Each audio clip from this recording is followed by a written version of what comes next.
They thought he was dead. Then another body turned up. Before you go, subscribe for more gripping crime stories. Like for answers and share your thoughts in the comments. Let's dive into true crime together. It started on a gray February morning in Seattle, 2001. Construction workers digging near the Green River froze when one of them hit something hard. Not metal, not stone, but bone. Within minutes, the site was swarming with police tape and detectives, their breath visible in the cold air. What they unearthed wasn't a single body, but a shallow grave. Another woman, long forgotten. Her remains buried just miles from where the Green River killer had once dumped his victims decades ago. Forensic experts recognized the pattern immediately. Same disposal method, same location, same haunting silence around the scene. But that couldn't be possible.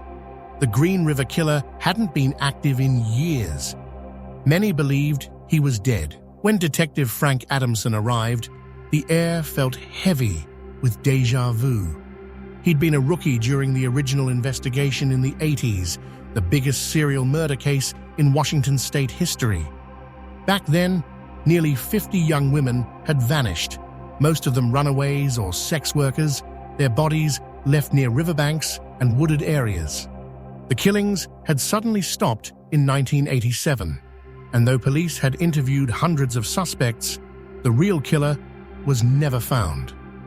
Over the years, people whispered theories. He'd died, moved states, or been arrested for another crime. But now, standing over this new grave, Adamson felt something sink in his chest. The nightmare wasn't over. As crime scene techs collected evidence, one detail stood out: a small piece of cloth knotted tightly around the victim's neck. It was the same kind of ligature used in the original Green River murders. The odds of coincidence were near zero. Reporters caught wind of the discovery within hours, and by nightfall, the Green River killer returns flashed across every Seattle news channel. Panic rippled through the city. Families of the old victims began calling detectives, begging for answers.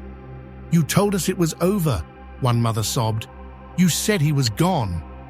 The FBI joined the case within days, using new DNA methods that hadn't existed in the 1980s. They began retesting old evidence: tiny fibers, cigarette butts, scraps of clothing that had sat in boxes for 20 years. Then came the first shock. One partial DNA match connected to a man still living in the area. Gary Ridgway, a quiet truck painter who had once been a suspect but was dismissed for lack of evidence. Detective Adamson's stomach turned as he read the report. Ridgway had never left Seattle.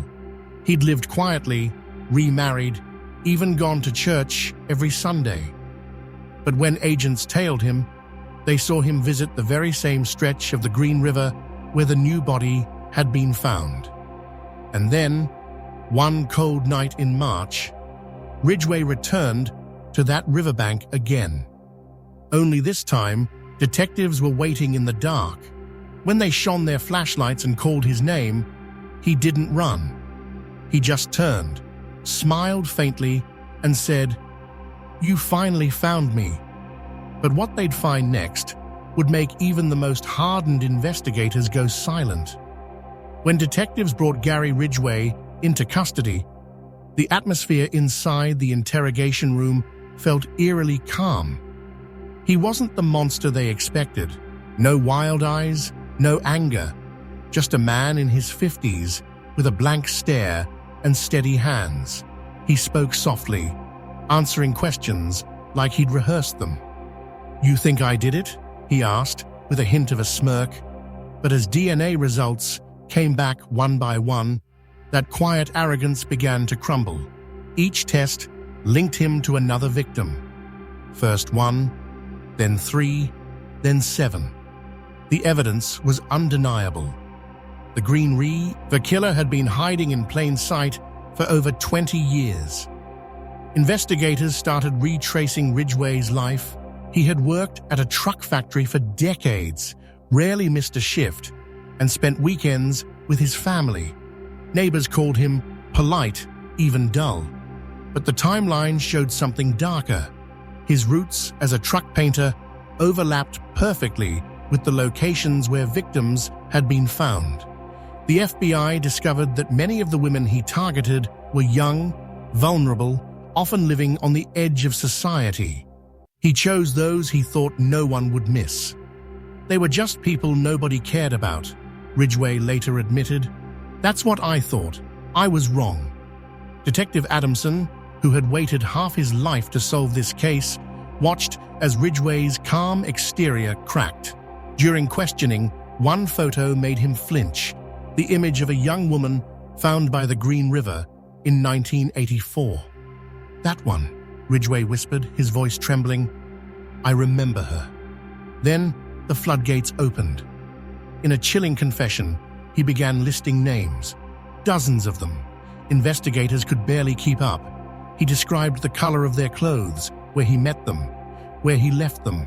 It was methodical, almost mechanical, as if he were recounting job details, not lives taken. The task force worked day and night, matching his confessions with missing person files and cold case reports. Families who had waited decades for answers were finally getting closure, but at a cost. Every confirmation meant another life lost, another heartbreak reopened. One mother fainted when told her daughter's remains had been found at last. "I prayed for years she was alive," she sobbed. "Now, I just want to know why." Then came the biggest twist of all. During a late-night review of old case files, an officer found a report from 1987, a missing woman whose remains were never recovered. The case file had a note scribbled in the margin: possible Green River connection. When Ridgway was shown the photo, he didn't hesitate. "Yeah," he said quietly. "She was number 71. Detectives froze. They'd confirmed 48 murders. Now Ridgway was admitting to 71. The room went silent as the reality sank in. The scope of his crimes was far greater than anyone had imagined. But the most disturbing part wasn't how many he killed. It was how easily he'd lived among everyone else. He'd gone to barbecues, attended church, smiled for family photos, while hiding one of the darkest secrets in American criminal history. And just when police thought they'd finally uncovered everything, one final discovery in the woods outside Seattle would prove the case was far from over. It was early autumn when a local hiker stumbled across what looked like an old piece of fabric, half buried in the mud near the edge of a wooded ravine outside Seattle. At first, he thought it was trash, but when he reached down to move it, he froze. The smell hit him first. Within hours, police had sealed off the area, marking another potential burial site connected to the Green River murders. For investigators, it was a haunting reminder that even after Ridgway's arrest, the ground was still giving up secrets he had left behind decades earlier. Forensic teams worked in silence, carefully uncovering bones wrapped in the same manner Ridgway had described in his confessions. The discovery sent a shiver through the task force. The precise detail of the knots, the location, even the type of fabric used, everything matched. But when they compared the DNA, something didn't fit. This victim wasn't on Ridgway's list. Either he had forgotten or someone else had continued his pattern. That question sent shockwaves through the investigation and the public alike. Reporters swarmed Seattle. Headlines screamed, "Green River killer accomplice." Ridgway, now serving life without parole, was brought in for questioning again. He looked older, thinner, and colder. When detectives asked about the new body, he stared at the photo for a long moment before replying, "I don't remember her." The words hung in the air like a lie too casual to believe. But no new evidence tied anyone else to the scene, leaving investigators trapped between two terrifying possibilities: that Ridgway had killed more than even he could recall, or that someone had learned from him and carried on his legacy.